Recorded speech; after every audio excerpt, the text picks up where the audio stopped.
Hello guys, വീട്ടിൽ ആരും ഇല്ലയെന്നുണ്ടെങ്കിൽ ഭക്ഷണം പുറത്തുനിന്ന് ഓർഡർ ചെയ്യൽ ഞങ്ങൾക്കൊരു രസമാട്ടോ. പലപ്പോഴും ഇങ്ങനത്തെ സന്ദർഭങ്ങളിൽ ഞാനും എൻ്റെ അനിയനാണ് ഓർഡർ ചെയ്യാറ്. ഇന്ന് അവനും കൂടെ ഇല്ലാത്തതിനെ കൊണ്ട് എനിക്ക് ഒറ്റയ്ക്കാട്ടോ ഓർഡർ ചെയ്തത്. ഞാൻ ഓർഡർ ചെയ്ത സാധനം എന്താ വെച്ചാൽ എൻ്റെ അമ്മയുടെ ഭാഷയെ പറഞ്ഞാൽ മുട്ടിച്ചോറ്, മുട്ടി ബിരിയാണി എന്നൊക്കെ പറയും. നമ്മുടെ മുട്ടിപ്പടി നെയ്ച്ചോറില്ലേ, അതിനാണ് എൻ്റെ അമ്മ ഇങ്ങനെയൊക്കെ പറയണത്. സംഭവം നൈസാട്ടോ. ഈ ചോറിൻ്റെ ഇടയിലുള്ള ഈ ഒരു പീസ് ഉണ്ടല്ലോ, അതാണ് ഇതിൽ ഏറ്റവും വലിയ ഹൈലൈറ്റ്. ഇത് ഒരാൾക്കുള്ള ചോറാണെങ്കിലും അത്യാവശ്യം നല്ല ക്വാണ്ടിറ്റി ഉണ്ട് കേട്ടോ. കൊടുന്ന സാധനങ്ങൾ പാത്രങ്ങളിലേക്ക് മാറ്റുന്ന തിരക്കിലട്ടോ ഞാൻ. അപ്പോഴാണ് നമ്മളെ അച്ഛമ്മരെ പൂച്ച കാര്യമായിട്ടുണ്ട് നോക്കണ ഞാൻ കണ്ടത്.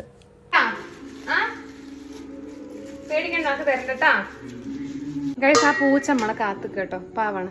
അപ്പം നമുക്ക് കഴിച്ച് കഴിയാൻ കാത്തുക്കണ്ട. കുറച്ച് പീസും കുറച്ച് ചോറിനും കൊടുക്കാം. എന്നിട്ട് പൂച്ചേ വാ. സാധാരണ ഇത്ര നാടൻ പൂച്ചകൾ എല്ലതും കഴിക്കട്ടോ, പക്ഷെ ഇവരങ്ങനല്ല. മെയിനില്ലാത്ത ദിവസം പപ്പടം കുഴച്ച് കൊടുത്താൽ ഇറ്റുങ്ങൾ കഴിക്കുള്ളൂ കേട്ടോ. വീട്ടിലൊറ്റയ്ക്കാകുമ്പോൾ അപ്പുറത്തും ഇപ്പുറത്തും പ്രേതം വന്ന് നോക്കുന്ന പോലത്തെ ഫീൽ എനിക്ക് ഉണ്ടാവില്ല കേട്ടോ. അപ്പോൾ അതാ ഞാൻ ഒരു പ്രയത്നം കണ്ടു കണ്ടാ ഞാൻ ബാക്കി നോക്കണേ. അപ്പോൾ ഞാൻ വീഡിയോ നിർത്തി. അപ്പുറത്തുള്ള ഗൈസ് ബൈ.